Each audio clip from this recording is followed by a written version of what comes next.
The name of the persecutor would have been more appropriate, for he regarded organized religion with the conventional contempt which can be learnt more easily from Ingersoll than from Voltaire. And this was, as it happened, the not very important side of his character, which he turned towards the mission station and the groups in front of the veranda.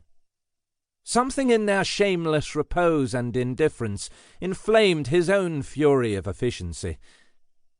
And as he could get no particular answer to his first questions, he began to do all the talking himself. Standing out there in the strong sunshine, a spick-and-span figure in his Panama hat and neat clothes, his grip-sack held in a steely grip, he began to shout at the people in the shadow.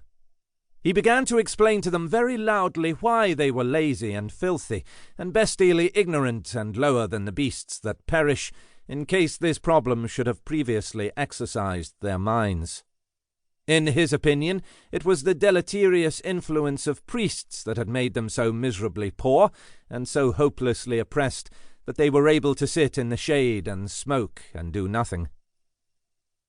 "And a mighty soft crowd you must be at that," he said, "to be bullied by these stuck-up josses, because they walk about in their mitres and their tiaras and their gold copes and other glad rags, looking down on everybody else like dirt, being bamboozled by crowns and canopies and sacred umbrellas, like a kid at a pantomime. Just because a pompous old high priest of mumbo-jumbo looks as if he was the lord of the earth. What about you? What do you look like, you poor simps? I tell you, that's why you're way back in barbarism and can't read or write, and—"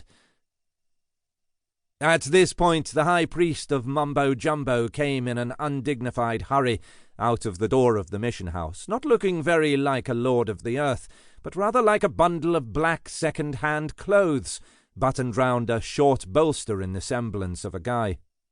He was not wearing his tiara, supposing him to possess one, but a shabby broad hat, not very dissimilar from those of the Spanish Indians, and it was thrust to the back of his head with a gesture of botheration.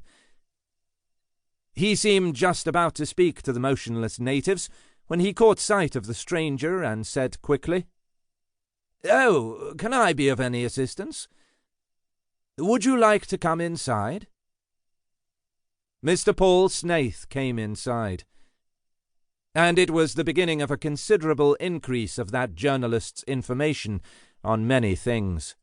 Presumably his journalistic instinct was stronger than his prejudices, as, indeed, it often is in clever journalists, and he asked a good many questions, the answers to which interested and surprised him.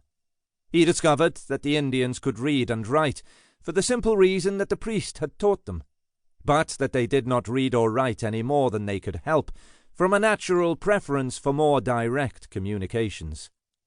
He learned that these strange people, who sat about in heaps on the veranda without stirring a hair, could work quite hard on their own patches of land, especially those of them who were more than half Spanish. And he learned with still more astonishment that they all had patches of land that were really their own. That much was part of a stubborn tradition that seemed quite native to natives. But in that also the priest had played a certain part, and by doing so had taken perhaps what was his first and last part in politics, if it was only local politics. There had recently swept through that region one of those fevers of atheist and almost anarchist radicalism which break out periodically in countries of the Latin culture, generally beginning in a secret society and generally ending in a civil war, and in very little else.